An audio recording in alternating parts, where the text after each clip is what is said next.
इस वक्त कुछ अफसोसनाक तफसीलात हमें मौसूल हुई हैं। बड़ी खबर आपको बता दें, भारतीय सेना के लिए आज का दिन बेहद ऐतिहासिक है। अपाचे अटैक हेलीकॉप्टर का पहला बैच आज भारत पहुंचा है। इस उन्नत हेलीकॉप्टर की तैनाती से सेना की मारक क्षमता में बड़ा इजाफा होगा। अपाचे को दुनिया के सबसे घातक अटैक हेलीकॉप्टर्स में गिना जाता है। 5 अगस्त से लेकर 18 अगस्त तक भारत एक बार फिर पाकिस्तान पर हमला करेगा। ये वो इंटेलिजेंस रिपोर्ट है जो लीक हो चुकी है। भारत इस दफा कितना शदीद हमला करेगा। जब हिंदू और यहूदी एटम बम बनाते हैं तो वो यहूदी और हिंदू बम नहीं कहलवाते, वो कौमी सलामती का इस्तारा होते हैं। लेकिन जब एक मुसलमान रियासत अपने दिफा के लिए जौहरी ताकत हासिल करे तो उसे इस्लामी बम कहकर बदनाम किया जाता है। पूरा का पूरा पाकिस्तान का एयर स्पेस मोर और लेस इस्लामाबाद से लेकर ग्वादर तक बंद रहने वाला है। कराची ओपन रहेगा, बाकी पूरा का पूरा यहाँ से यहाँ तक बंद होने वाला है। ऑपरेशन सिंदूर में उनके मिसाइलों से पाकिस्तान की न्यूक्लियर साइट किराना हिल्स को नुकसान पहुंचा है और भारी असलहे से अटैक किया गया है। वो छोटी मोटी फायरिंग वाला सिचुएशन नहीं थी, अच्छी खासी सिचुएशन थी। पाकिस्तान के खैबर पख्तूनख्वा में ये हमला हुआ है। टीटीपी ने सुरक्षा बलों के काफिले को निशाना बनाया। एक तरफ पाकिस्तान को टीटीपी और बीएलए में मसरूफ करके में मिला। हमेशा अफगान सरजमीन पाकिस्तान के खिलाफ इस्तेमाल हुई। कदम टीटीपी हो या फिर बीएलए जैसी दहशतगर्द तंजीमें, पाकिस्तान में दहशतगर्दी करने वालों को पनाह हमेशा अफगानिस्तान में मिली। ज्यादा गड़बड़ी होने वाली है तो दुनिया का, धरती का होने क्या वाला है। इधर देखिए, भारत पाकिस्तान के बीच फिर से एयर स्ट्राइक के डर से कांपा पाकिस्तान। पाकिस्तान में हाल में दहशतगर्दी के जो वाकयात हुए उन सब में जितना भी असला इस्तेमाल हुआ ये वही है जो अमेरिका अफगानिस्तान में छोड़ कर गया था। हम लाते हैं टॉक शोज और अनलिमिटेड एंटरटेनमेंट सिर्फ यूट्यूब पर। अगर आपने अभी तक हमारा चैनल सब्सक्राइब नहीं किया तो अभी सब्सक्राइब करें और बेल आइकॉन को क्लिक करके हमारी लेटेस्ट वीडियोस के बारे में अपडेट जानें।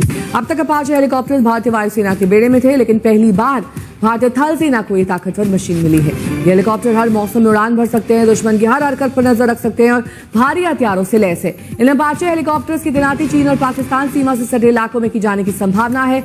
अमेरिका से इन हेलीकॉप्टर्स को 15 महीने की देरी से भेजा गया, लेकिन अब इन्हें जल्द से जल्द तैनात किया जाएगा। 23 जुलाई तक पाकिस्तान का एयर स्पेस बंद।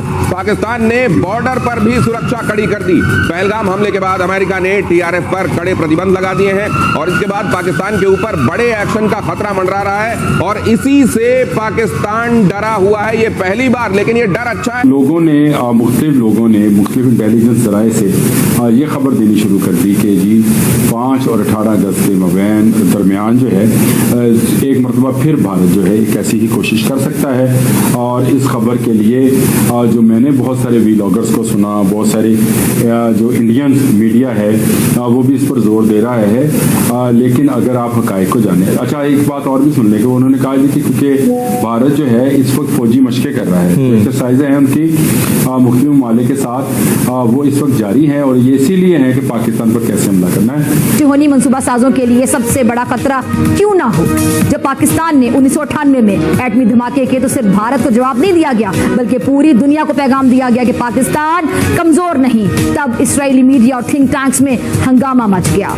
इस्लामी बॉम्ब मगरबी थिंक टैंक्स में रिपोर्ट्स जो शाया हुई वो क्या हुई कि जी पाकिस्तान मुस्तकबिल में सबसे बड़ा जौहरी खतरा साबित हो सकता है। लेकिन जरा इनका दोगलापन देखिए, जब हिंदू और यहूदी एटम बम बनाते हैं तो वो यहूदी और हिंदू बम नहीं कहलवाते, वो कौमी सलामती का इस्तारा होते हैं। लेकिन जब एक मुसलमान रियासत अपने दिफा के लिए जौहरी ताकत हासिल करे तो उसे इस्लामी बम कहकर बदनाम किया जाता है। ये महज इस्तिलाही तफरीक नहीं है बल्कि इसके पीछे एक गहरी मुतासिर सोच भी है और जो मुस्लिम उम्मा को ताकतवर नहीं देख सकती है। दुनिया में बहुत से ममालिक एटमी ताकतें हैं, लेकिन ईरान के जौहरी प्रोग्राम को हराम करार क्यों दिया जाता है, जरा सोचिए। सिर्फ पाकिस्तान के एटमी हथियारों को इस्लामी बम क्यों कहा जाता है, जरा सोचिए क्यों। क्योंकि दरअसल ये एटम बम एक रियासत का हथियार नहीं है बल्कि एक अकीदे का इस्तारा बन चुका है जो मगरबी और सेहोनी ज़हनियत के लिए नाकाबिले कबूल है।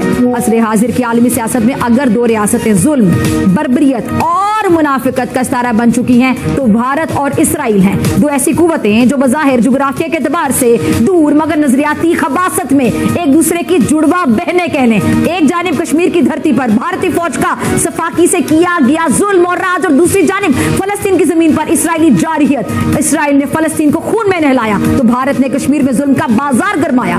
भारत और इसराइल का एक गठजोड़ सांप और बिच्छू की दोस्ती है। इसराइल ने मस्जिद अक्सा को पामाल किया, इसराइल का एक फलिया गया जुल्म और राज, और दूसरी जानिब फलस्तीन की जमीन पर इसराइली जारहियत। इसराइल ने फलस्तीन को खून में नहलाया तो भारत ने कश्मीर में जुल्म का बाजार गरमाया।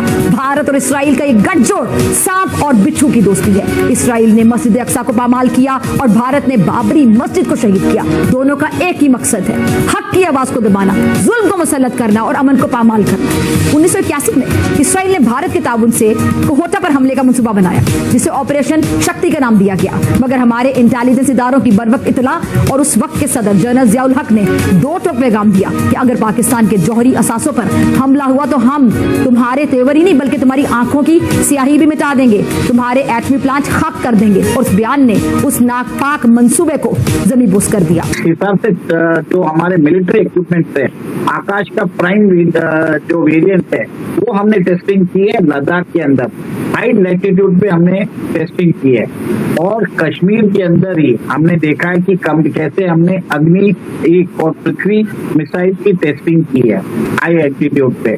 तो ये मैसेज दिया जा रहा है पाकिस्तान को, और बॉर्डर पे बताया जा रहा है कि बहुत जो फाइटर एयरक्राफ्ट है, हेलीकॉप्टर की एक तरह से मूवमेंट बढ़ गया है। ड्रोन कम से कम 5 ड्रोन को उन्होंने न्यूट्रलाइज किया है। तो ये सब चीज कुछ बहुत बड़ा होने की संकेत दे रहा है, और मेरा ये मानना है कि भारत का ये जो ऑपरेशन सिंदूर है जो एक तरह से बंद नहीं हुआ था वो वापस चालू हो सकता है। और इसके अंदर अपने जो आपको मालूम है पाकिस्तान अपनी आदत से मजबूर भी है, वो बात करेगा पीस की और एक तरह से दूसरी तरफ वो दहशतगर्द भेजने वाला है। और ऑपरेशन सिंदूर में जिस हिसाब से उसने मुंह की खाई है उसके बाद हमने इंडस वाटर ट्रीटी को अब्रोगेट कर दिया है।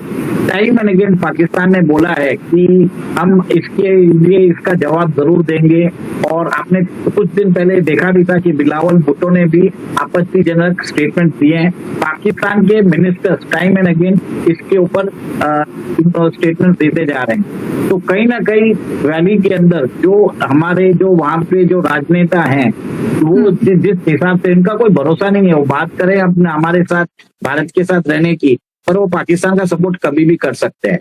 और एक तरह से वहां पे जो हालात सामान्य हुए हैं तो क्या तो वो अमरनाथ यात्रा को डिस्टर्ब करने की प्लान कर रहे हैं, क्या चीज कर रहे हैं, क्योंकि कश्मीर बॉइल पे हो सकता है।